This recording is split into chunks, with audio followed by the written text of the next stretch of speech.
Hey, what's up guys, and welcome to another video. This is the Earthbound, Brandish, and Undertale timeline, including every single installment in the entire series. Sorry it's been a while since my last upload. I've been working a lot on the Sonic the Hedgehog timeline. Look out, by the way, for an episode 2 of the Sonic the Hedgehog timeline, where I'll be fixing the mistakes that I made in the first one. So make sure to go check out the first episode of the Sonic the Hedgehog timeline, and let me know your opinion on that. Just be sure to note that there are certain incorrect portions of that timeline. Which leads me into my next point. I'm not claiming that everything included in this timeline, the Earthbound timeline, is 100% correct. Also, I'm merely suggesting this as a possibility. So if there is anything that you disagree with, make sure to let me know in the comments down below and why. But I also want to say I'm not trying to take credit for all of the theories and ideas that I put forth in this timeline. A large amount of them are not my own. So without further ado, let's get into it. Alright, so first off, we're just going to start off with Earthbound Beginnings, the very first game in the series, in which we have the character Ninten, who needs to be added to Smash Bros, by the way, who assembles 4 friends and collects 8 melodies in order to defeat the main villain, Gygus, who will be returning a little bit later. This guy is just a Mewtwo-looking alien guy that Ninten has to defeat. So then, years later, we get, I think, his grandson, I believe, Ness, and Ness has to once again record the melodies of 8 different places and assemble once again 4 friends in order to defeat Gygus. But now Gygus has grown in power a ton. Although losing a great amount of intelligence, he has become the embodiment of evil itself because of how evil he became. And through doing so, gained the following of Pokey or Porky Minch, who was Ness's best friend, but later betrayed him and fought him in order to support Gygus. However, he disappears at the end, right before Ness and his friends are actually able to finally defeat Gygus once and for all. However, Pokey or Porky will be returning later in the series, in the Hero Returns timeline. So this actually gives us a timeline split of whether Ness actually returns to Onett, his hometown, after defeating Gygus, or whether he uses something called the Phase Distorter, a machine that allows him to travel through time.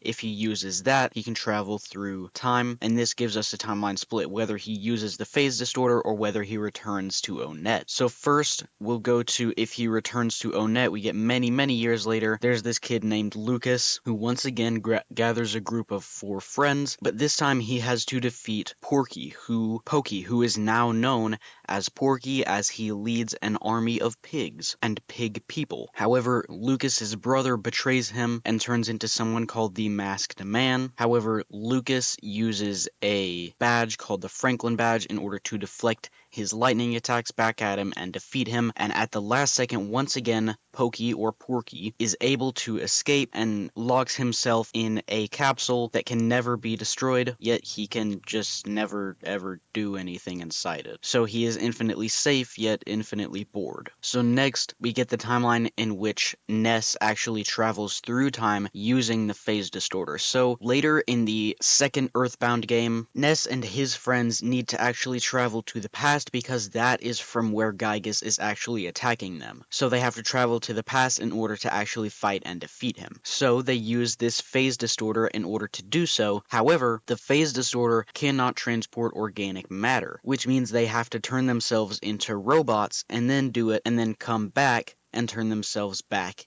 into humans. However, when Ness travels through time once again, he doesn't actually turn himself into a robot and therefore loses all of his flesh and turns into a skeleton, yet still remains alive and is trapped underground, and we'll get to that later. But first, we're going to go over the Brandish games, and we can see this gives us a timeline merging with the Brandish timeline, in which the main character from some of these Brandish games, known as Varric, is actually transported to the Earthbound universe and replaces the character of Ness after he travels through time. So we get Brandish 1, 2, 3, and 4. The events of these aren't too important to the timeline, however, I will be adding descriptions, which will be green text on the side of these, that tell the events of each game, since I'm not going to be able to go too in-depth in the events of most of these games that take place. So make sure to check out my website linked in the description, and there should be descriptions of the plot of each of these games right here on the side. So moving on, we get the Earthbound Halloween hack by Toby Fox, in which Ness, having traveled through time, is no longer present in the game, and so, along with the rest of Ness's friends,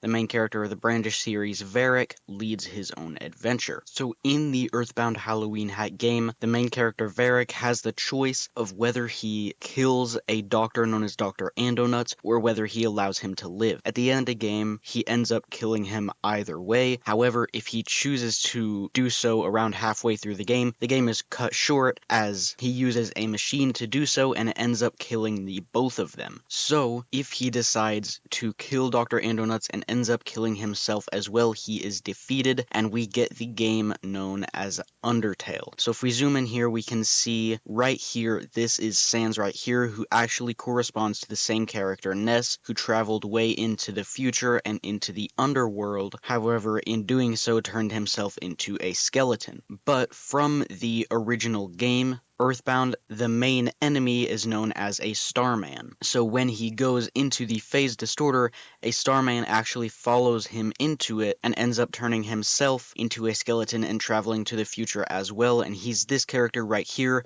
known as Papyrus. So there's another character in the Undertale game known as the Annoying Dog, who actually has another backstory from a previous game, which I'll go over in another video, but that is an entirely different theory for an entirely different video. Make sure to look out for that. If it is out by the time you're watching this video, it should be just in that top right corner right over there. Or you can wait till the end and it'll be included in the end screen. Anyway, moving on to the final installment in this timeline. If he is successful in defeating the evil version of Dr. Andonut within Dr. Andonut's magic and mind, we get the game Deltarune, in which it's pretty much all of the characters from Undertale, however just twisted into an entirely different universe, in which the main story of Undertale is that there is a war between humans and between monsters. However, in Deltarune, they actually live on the surface world rather than in underground, and there is actually peace between humans and monsters. And this is all decided by Varric in the Earthbound Halloween hack, whether he kills Dr. Andonuts early or finishes his journey and actually concludes the game, which now concludes this timeline and today's video.